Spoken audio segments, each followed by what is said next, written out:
Hey, another movie for you guys. Now, this movie reviewing this movie that I definitely was very interested in seeing ever since the first trailer came out. It actually was supposed to come out last year, I remember, but for some reason it wasn't pushed back. It was pushed back till now, so I really didn't know. I've been interested in this movie for a long time now.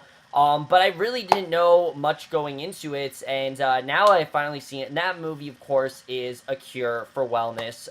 Gore Verbrinski's, big return, hopefully big return to horror.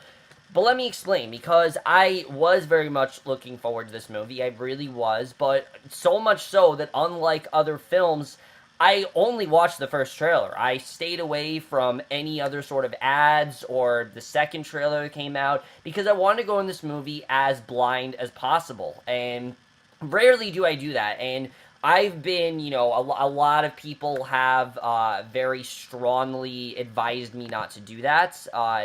I've been, I've definitely been looked down upon for that by many people, and yeah, it is a problem that I have. That's just something that I do. If something is accessible to me, most times I will view it. I will not just leave it go unnoticed. I will most times watch it, and it is a mistake on my part, but most times I do that. However, with A Cure for Wellness, I wanted to go into it as blindly unaware as possible, and going into that was absolutely the right decision, because if I had not done that, I don't think I would have liked Cure for Wellness as much as I did, because while I don't think A Cure for Wellness is a perfect movie by any means, A Cure for Wellness is still a very innovative, different film that just surprising to me how it actually was a mainstream movie, which I'll get into. But let's get to the plot of A Cure for Wellness, which this is a movie where if you have not seen anything beyond the first trailer, which I strongly advise you not to, please do not watch anything beyond the first trailer. Then, I need to keep this as simple as possible because it's a very layered story and I just don't want to spoil too much about the film. But the basic plot of this movie is we focus on this main character, Lockhart, who's played by Dane DeHaan, and he works in this government facility actually, he's a businessman. He works in this office and everything.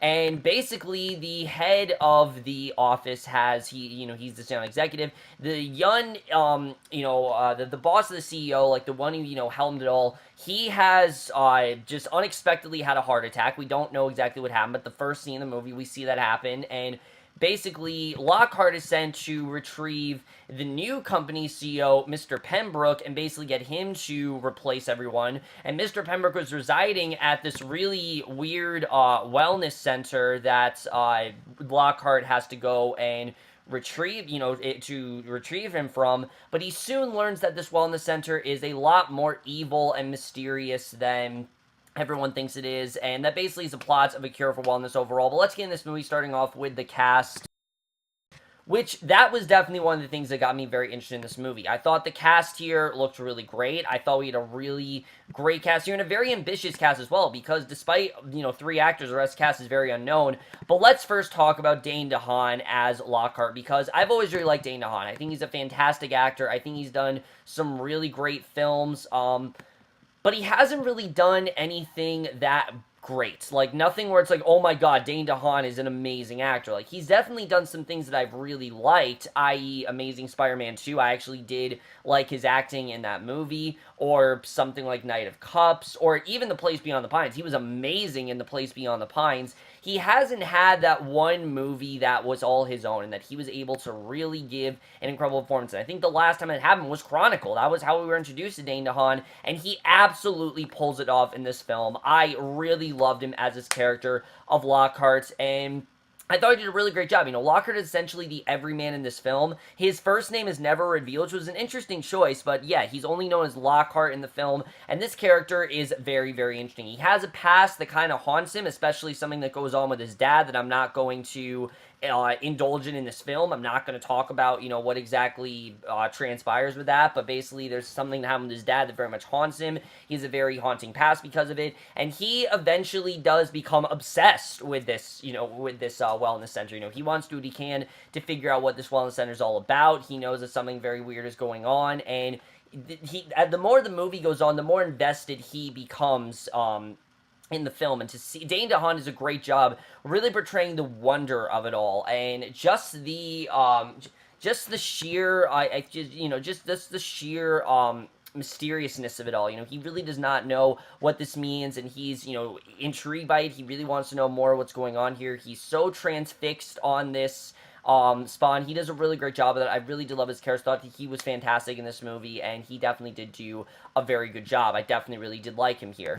However, as good as Dane DeHaan is, I do think that the two stars of this film, without a doubt, are Jason Isaacs and Mia Goth. Particularly, Jason Isaacs is incredible in this movie. I mean, his character of Dr. Imrie Volmar is so threatening, and one of, I think, the most menacing type villains we've seen in a very long time, just because we know zero to nothing about this character, but the second we meet him, we're so freaked out by him, and we don't know what is about him. He has this really dark, just really dark presence to him, and this really very savage-like demeanor. We don't really know what he's all about, but he did such a great job with just portraying the sheer menace, and just the lengths of where he goes in this movie is insane. I can't believe Jason Isaacs agreed to do half of the shit that he does in this movie, but he was absolutely incredible. I really loved him here. He did a really great job portraying this character.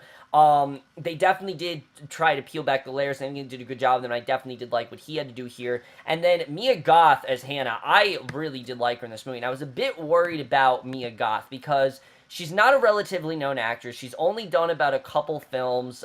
She did Nymphomaniac Volume 2, but I heard she was only in a short part of that. She was in a movie called The Survivalist in 2015 that I think no one's really seen, but she hasn't done a ton of movies, and I heard a lot of her roles are relatively the same, but she was incredible in this movie. I love the character of Hannah. This is a character who is very innocent and very unaware of what's going on. She's very mysterious, and she seems to, she has all these, childlike tendencies, and we don't really know what's going on with her, but her and Lockhart do kind of start up this bond, and it was very interesting to see. I really love her. They took her throughout the film, and there is this one revelation with her that I absolutely loved. I loved where they went with her character. There's a huge twist with her that I did kind of see coming, but didn't really ruin my enjoying the film. I really liked her in this movie. I thought she overall did a very good job, and all the performances for the most part are really great here. I really think everyone really did a great job here. The acting is fantastic. There's really no one that I think was particularly terrible in this movie. So now let's get to the directing and the writing here, because the directing, of course, is by Gore Verbrinski, and he hasn't done a movie like this in quite some time. He became so invested in the Pirate series, and that became just such a money monster. There were just so many films of that, so much money poured into those films. Of course, he did Rango, and then his career really did hit a low after Lone Ranger, so he really has not done a movie since. And A Cure for Wellness, I don't know if this is his return, but he did a hell of a job directing this movie. I mean, his directing was really well done here. I really did love his directing here. Because this is a mystery film, and he does such a great job with that mystery aspect. It's a movie that you're constantly thinking about. You're constantly thinking about really where it's going to go, and he did a very good job with that, but I think he also did a great job with the horror aspect of it all, because this is very gothic horror, and I loved his directing. I thought he did a very good job with just the sheer madness of it all. I thought was very well done. I really did love his tone throughout the film. I took the movie seriously. I was invested with, what was going on at this, medical facility overall. You don't really know what it's all about, and I think he did a very good job directing that. Now let's get to the screenplay, though, because here's where we get to some of my more problematic issues with the film, because I will say, in terms of mystery, I loved the mystery in this movie. I love the mysteriousness of the Cure for Wellness. I loved the way that was done. There are a bunch of motifs that this movie introduces in the beginning of the film, and I really like the use of that throughout it. I thought that was really well channeled, the way the movie did that. I thought they just had a really nice they really did a great job with the symbolism of the film. The film really does do a very good job with the screenplay in that regard. I thought the introduction to this spa was also really well done. Just the sheer, just like I said, the mysteriousness of it all. We don't know what it's all about. It's very mysterious. It's very weird. There's a lot of weird stuff throughout the film, and the story in general is so compelling. I was very compelled by the story, and I really did love that. However, I'm not going to lie, there are quite a few things that happen in this movie that I really did not understand at all, and That's not saying that it's necessarily a terrible thing that I didn't understand them, but I do feel that there were definitely a few things that Gore Verbrinski did in this movie that I think he just kind of put in there because he was happy with it, but he didn't really check the movie over. Like, some things this movie kind of felt like a first draft, I'm not gonna lie. There were definitely a few things in here, and it just didn't feel like they were finished. It felt like this was an idea that Gore Verbrinski had, but it was simply just an idea. He didn't actually fulfill it, and I'll talk about that when we get to the spoilers and things that kind of bothered me with that. But it was very strange, and there were a few things in there that I really did not enjoy. I definitely did like that this movie really did go all out, because there are some very, very weird things in this film that honestly, it's mind-boggling to me how this is a wide release film. I can't believe Gore Verbrinski was actually able to convince Fox to release this as a wide release. I mean, this is by far one of the most eccentric and different wide release films you will have seen in years. I have not seen a wide release film this weird in quite some time. And sure, there have been some indie films that are very strange, but nothing really like this. I mean, the only one I can really think of was Crimson Peak, but even that wasn't that strange. This is very strange. This does go in some very weird directions, and I really do commend the film for that. I like that Gore Verbrinski did that. It was a very bold move on his part to go in these really weird directions with the film. Like I said, there's a motif with eels in this movie. There's a whole thing with water here. There's just a lot of mystery surrounding it, and it really does add to the intriguing nature of the film. And I think they did a very good job with it. I really did love the story overall. I thought they definitely did a good job with the story. But in regards to our main character here, played by Dane DeHaan Lockhart, I thought he was fantastic in the film. Don't get me wrong. I loved Lockhart as a character. I love what we got with him. But I really felt they could have explored a few more aspects with his character. I really felt there were a couple things they talk about in the beginning of the film, and especially in the first, I'd say 20 minutes, there are quite a few flashbacks to this character's past, and they're very well done. I really did enjoy the flashbacks, but after a certain point, they just kind of stop, and I don't know why exactly they stop, because the directions they take him in is really good. I like the direction they took Lockhart in as a character. I just felt that they could have done a bit more regarding his past. I really wanted to know more about what he went through, especially with his father. There's a whole thing going on with his mother we find out, and stuff with his job. I just wanted to know more about him, and I felt they could have done a little bit more with that, but they didn't, because a lot of it is surrounding the spa, and some of it makes a lot of sense, I will definitely say that, and some of it really doesn't. At the end of the movie, you're kind of left wondering, what does this really mean? Why were we introduced to this? And a movie, it's good that it does it. I like that he does open up a conversation. That's something I was very impressed with that Verbrinski does here. He really does try to open up a conversation and really get you to think about this film, but there definitely are a few areas that I think he could have improved on. However, that is not I have no errors with the cinematography in this one, because the cinematography is the best I have seen so far this year, without a doubt. I mean, he really went all out when it comes to the cinematography.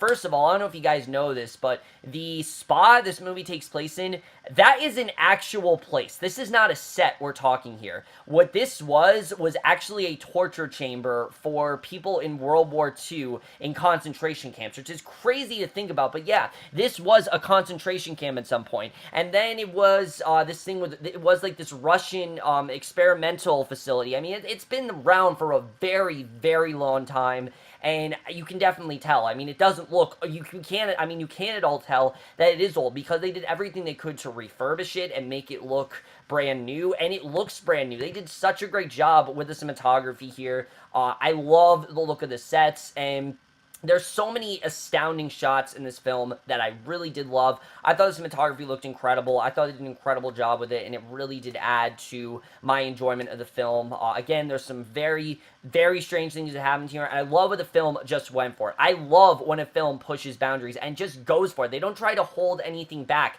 because there is nothing holding them back. It has that R rating. There's a reason why it's R, and I'm going to say that right now. There's a reason why the movies are. If you guys, are sensitive, don't watch this movie. It's that simple. It's a very, it's very gory. It's very graphic. His name's not Gore Verbrinski for nothing. So I'd say, definitely try to see, definitely, just proceed with caution. If you're going to see, definitely proceed with caution when it comes to the cinematography, because there's some stuff in here that was very gross, and that I did, in fact, wince a bit at. I'm not going to lie. There were some scenes I winced a bit at, and I wouldn't say I'm a softie when it comes to things, but especially with this movie, oh yeah, the things that are in here, yeah, definitely did affect me a bit. I will definitely say that. Two scenes in particular, if you guys want to know, I'll talk about them in the spoilers, but they definitely did affect me a bit. I thought the score here was fantastic. I love the score. It was very haunting. It was very, again, mysterious, and I really did love the score throughout this film. They did a very good job with it. I definitely, probably the best score I've heard this year by far. And then the runtime. The movie is 146 minutes, and a lot of people have been complaining that, oh, it's too long, it drags on, and it's just very repetitive, and I will admit there are a couple things that I think they could have trimmed down a bit. The movie didn't need to be 146 minutes long, but at the same time, I was never once bored with this film. I was invested the entire time. I watched the movie, and there wasn't a single time where, like, okay, I'm really starting to feel the length here. No, I was into it the whole time. I loved where it was going, and it's a film that's so intriguing, you really don't want it to end. I'm sure you guys have had the experience before, but for me, I didn't want this movie to end. I wanted to keep going and going so I could find out more and more, uncover more details about the spa, find out more about, these characters, find out more about what they're going through, what's going on with the water, what is the obsession with the eels, things like that. There's just so much stuff that I didn't care, the way the movie was done. I thought it was very well done with the ending. The only thing I will say is that I did feel that the last, 10 minutes of the film, it was a bit rushed. I definitely will say. I think they could have done a bit more with the last, 10 minutes of the film. It was a little bit rushed in that part, but other than that, I really did love the 146 minutes. I really did not think that it was too long. I thought the movie needed to be long. It's a very layered film, and it made sense why it was as long as it was. So for me, it really was not a problem. So now I really want to get into the spoilers, because with a film like this, it's really hard to talk about it without diving into some of the more, some of the more spoiler type stuff that happens in this film. So if you guys haven't seen Cure for Wellness, do not watch Dresser's review. I'm going to spoil pretty much the entire film. I'm going to talk about the problems I had, things like that. So let's just get into it. First of all, I really do want to talk, first of all, about the big twist regarding this film.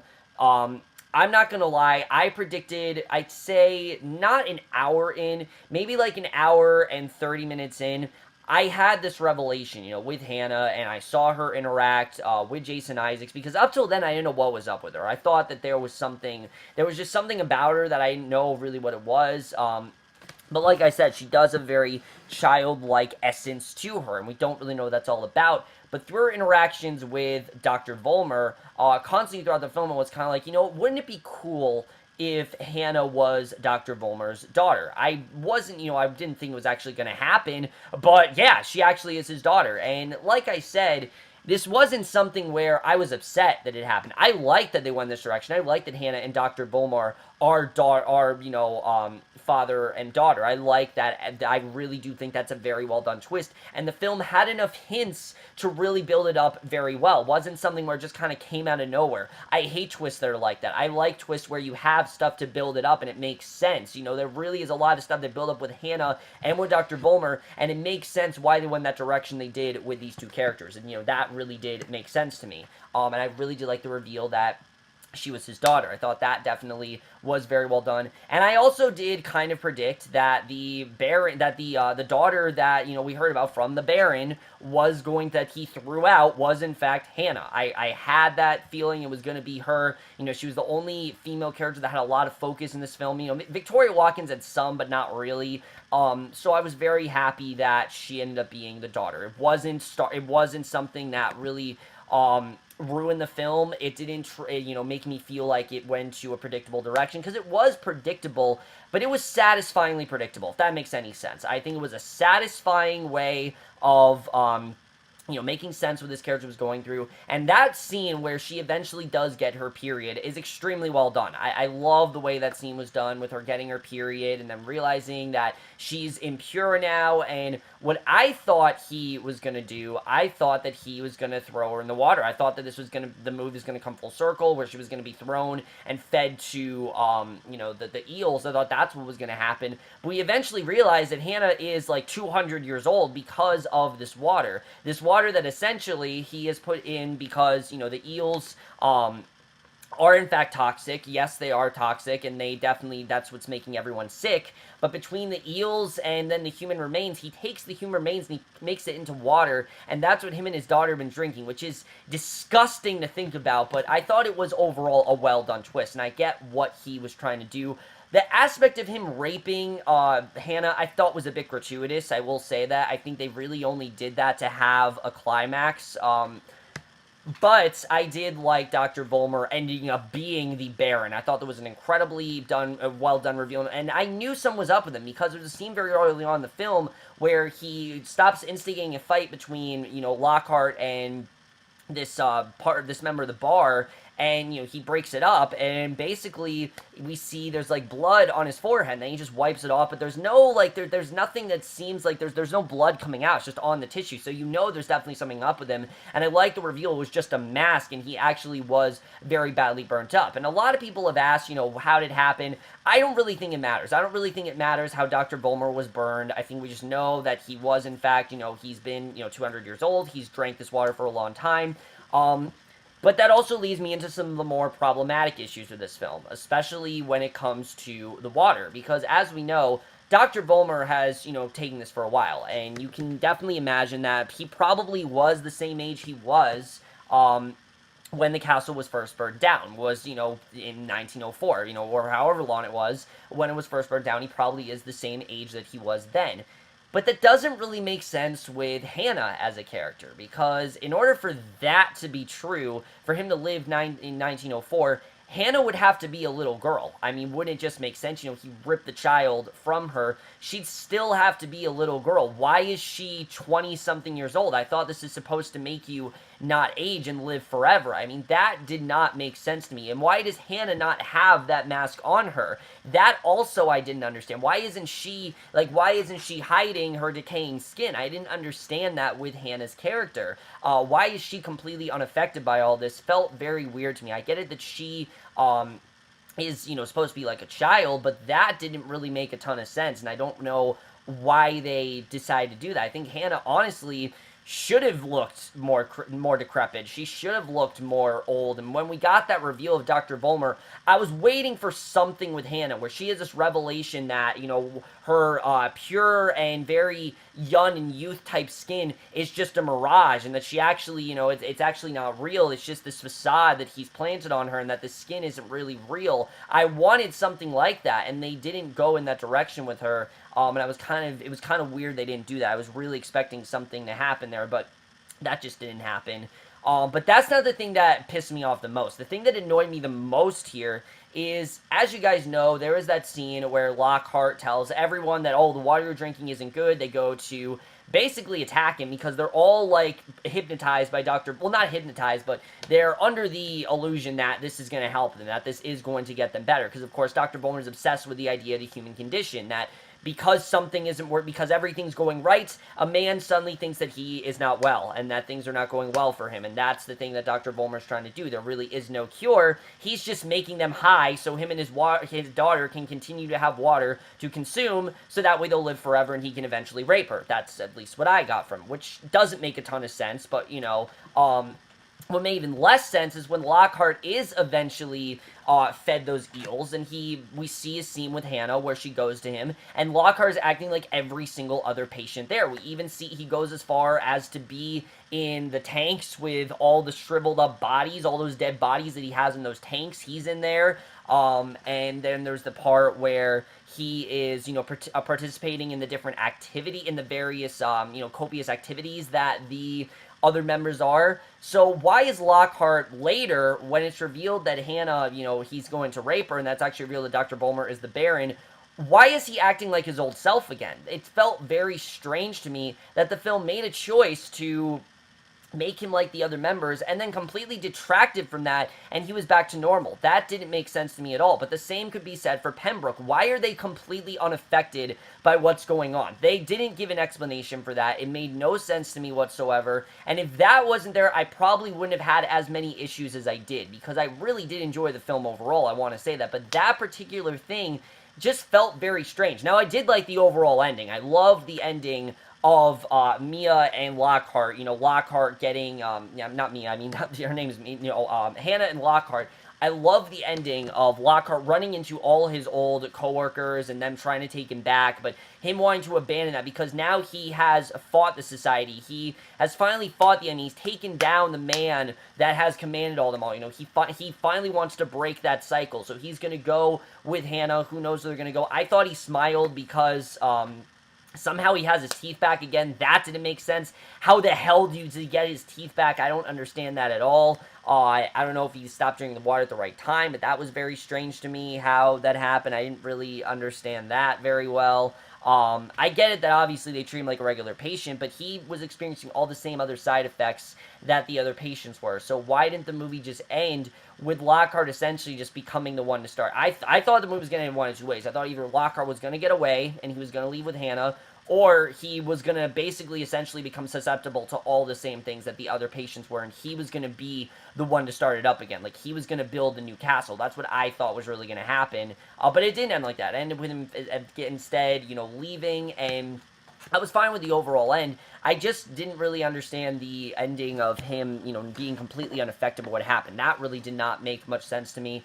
Overall, the ending was good. I thought they did a good job with the ending. I thought the mystery with the eels and things like that, they did a really good job with the water and the mystery. I thought that all was very well handled. It's just those little things did in fact enjoy my overall enjoyment of the film, because I came out of it and I was very satisfied. But then when I really began to dissect certain aspects, I just thought, no, that did not click right. No, this does not make sense. It does not mean the film's bad. I just feel there are a couple things that are very open-ended, and I think should have been not as open-ended. I mean, again, that's kind of a big deal when in one scene he seems completely he's completely affected by what's going on. He's acting like the other patients, and in the next scene he's completely fine. It just feels very off. It feels like something shouldn't be that way. It just felt very strange to me overall. It was a weird choice, but other than that, I definitely did enjoy the film, and I definitely am interested in seeing, if that does, change on, several other viewings, because I definitely am going to have to see this movie definitely more than just once.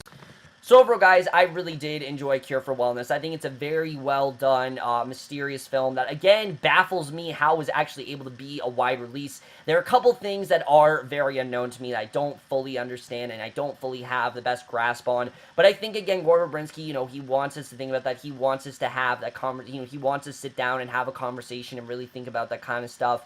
But overall, guys, other than that, I really did love A Cure for Wellness. I think it's one of the most wholly original and different films to come out in some time. And I am overall going to give A Cure for Wellness for its originality and just for its brilliance in terms of where it ends up going and the layers that he really went with this film and just how Gore Verbrinski was able to make the film exactly as he wanted to be, a 4 out of 5 or a B+. So far, guys, I'm going to review Cure for Wellness. Let me know what you guys thought of this movie overall. Loved your thoughts in it. Let me know what you guys thought of this movie. I'd love to hear what you thought of the spoilers and things, especially when it comes to those things that I'm very, very confused by. Just that stuff did not make sense to me, and it definitely was sort of a problem, and it did affect my overall enjoyment of the film. I was ready to give it an A-, I really was, but after thinking about those things, I had to deduct my grade a bit. But that's in my review. Hope you guys enjoy it. We'll see you guys in my next video, which will be for the Vampire Diaries. I know I am very behind with the Vampire Diaries, but I am going to catch up. I promise you guys I will. I will review 4 episodes, and then I will review last week's episode in a separate video, and I will see you guys for that. Okay, bye.